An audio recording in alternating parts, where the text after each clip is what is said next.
This is Pulse of Africa, the face and voice of Africa.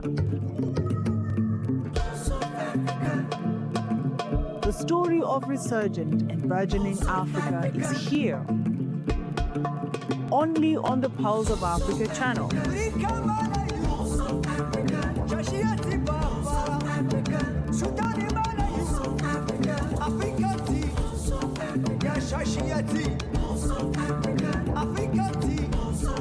Pulse of Africa, the face and voice of Africa.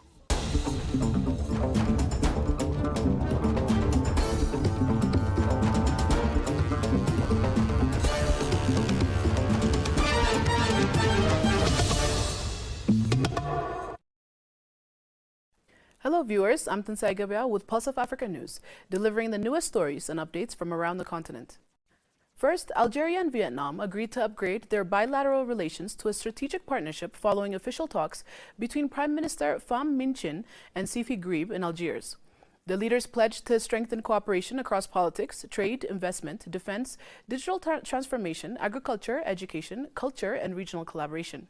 That highlighted the historic bond between the two nations rooted in shared struggles for independence. They reaffirmed support for multilateral forums, South-South cooperation, and enhanced engagement with regional organizations such as the African Union and the Arab League. The leaders signed several agreements, including MOUs on economic, scientific, technical, and educational cooperation, urban planning, debt settlement protocols, and a letter of intent to explore a pilot preferential trade agreement.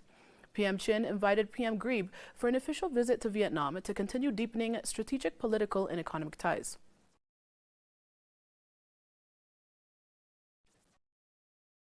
Nigeria has welcomed the return of two Benin Bronzes, a bronze relief plaque and a commemorative head repatriated by the Museum of Fine Arts, Boston, as part of an ongoing efforts to recover looted cultural treasures. The artifacts were taken during the 1897 British invasion of the Benin Kingdom. Minister of Arts, Culture, Tourism and Creative Economy, Hannatu Musawa, hailed the handover as a historic moment, adding that Nigeria is in discussions with several global institutions to secure more returns. Foreign Affairs Minister Youssef Tugar was acknowledged for facilitating the process.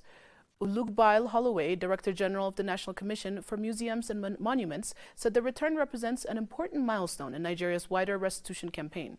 He noted that while the ceremony was modest, its significance is national, with similar recovery efforts underway for artifacts from IFE and other historic sites.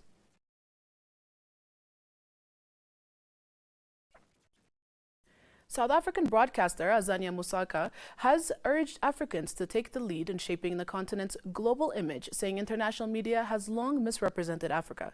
Speaking to Pulse of Africa, she said Africa's story is often told through narrow lenses of poverty and crisis, ignoring its richness, diversity, and dynamism. It's important for Africa to lead and shape its own narrative, she said, adding that outside portrayals have often harmed the African brand.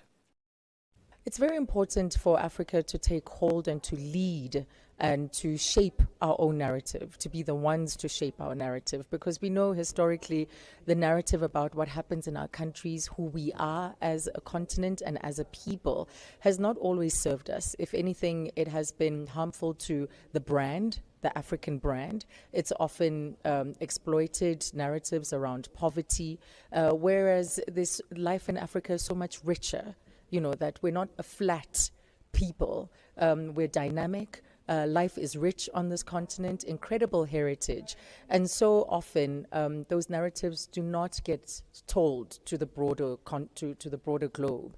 So that's why we have to lead. We have to be front and center in telling our own stories. It is the conqueror who tells the story, the lion is the one who tells the story. But this is an opportunity through platforms like Pulse of Africa for us to lead in shaping what the rest of the world thinks when they think of Africans and this continent.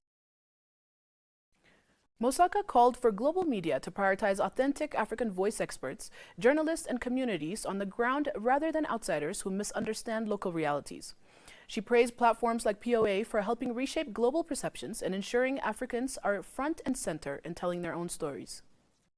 Often we defer to experts who have never even been on the continent, or people who are sitting in global capitals who purport to know what life is about on this continent, and that can often be a huge disservice. So I think global media companies can start, in fact, by deferring, by listening to civil society, listening to community leaders, listening to African leaders, and prioritizing journalists who live and work in the continent ahead of everything else so that they can get the real and true perspective. Follow Pulse of Africa Media if you want to be in the know on what Africans are thinking and doing. Platforms like POA play a vital role in amplifying these voices and ensuring Africa's story is told by Africans themselves, ultimately empowering the continent to define its own identity on the world stage.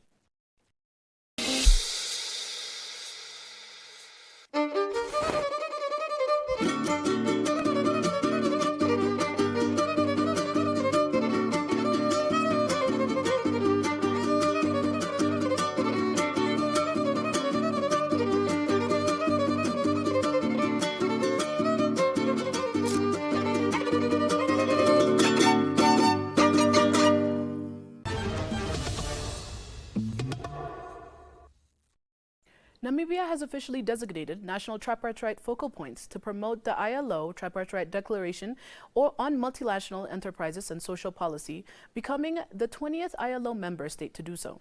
The appointment follows the adoption of a national roadmap by Namibia to advance responsible business conduct for decent work at the occasion of the workshop.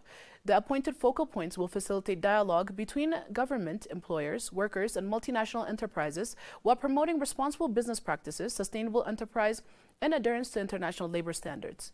This step reinforces Namibia's commitment to fostering cooperation, awareness, and capacity building around ethical business conduct and trade. The country joins a long list of nations, including Ghana, Nigeria, South Africa, Brazil, and Togo, in advancing the MNE Declaration principles. This is Africa, the cradle of humanity, the frontier of the future, a land of visionaries, creators, and pioneers, a continent of unstoppable energy, where innovation meets tradition, where voices rise, loud and fearless. I am an African. This is the heartbeat of 1 billion people, diverse, bold, united by a single purpose: to tell our own stories in our own way. No borders, no barriers, no filters. A new era of African storytelling is here. From every corner of the continent, from the bustling cities to the quiet village, we tell Africa's story by Africans for the world. This is the land of a rising Africa, where Africa speaks and the world listens. This is why today we bring you POA, Pulse of Africa, the face and voice of Africa.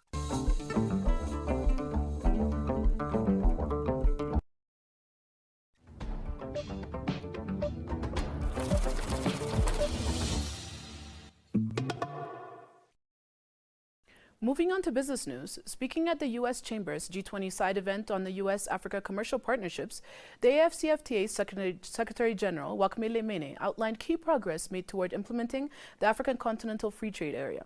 He noted that 50 state parties have now ratified the agreement, signaling strong political commitment to lowering barriers and boosting intra-Africa trade and investment. Mene cautioned, however, that most difficult phase, full-scale implementation, still lies ahead, with countries needing to align regulations, strengthen customs systems, and accelerate industrial capacity. He urged U.S. companies to take advantage of the emerging single market of 1.4 billion people, which offers a unified, rules-based environment for trade and investment across the continent. Despite ongoing challenges, Mene stressed that the AFCFTA's success will hinge on coordinated efforts among investors, commercial banks, development finance institutions, and African governments to unlock the agreement's full economic potential. The African Continental Free Trade Area seeks to boost intra-Africa trade, industrialization, and investment, reduce tariffs, harmonize trade regulations, and enhance the movement of goods, services, and capital.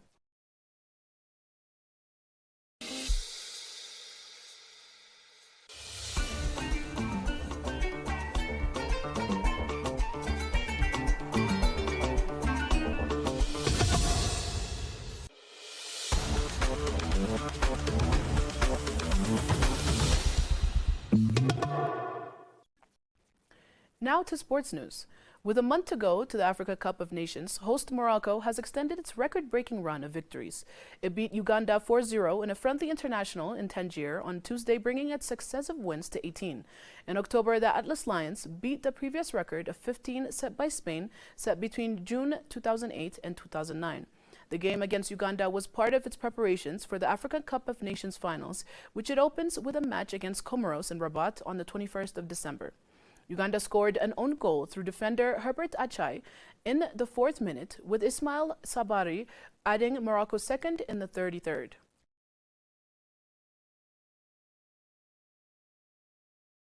The Confederation of African Football will introduce a new qualification process for the 2027 Africa Cup of Nations to be hosted in East Africa. Tanzania, Kenya, and Uganda will jointly host the continental showpiece after they were awarded the rights by making it the first time 3 nations will stage the continental showpiece. It was gathered that a new proposal has been ratified by the by the CAF Executive Committee, which will enable all African countries to participate in the qualifiers. The new idea will eliminate the previously adopted preliminary rounds for previous editions, as more teams will have the chance to qualify for the AFCON. Thank you for tuning in to Pulse of Africa News. Stay with us for more important stories from across the continent.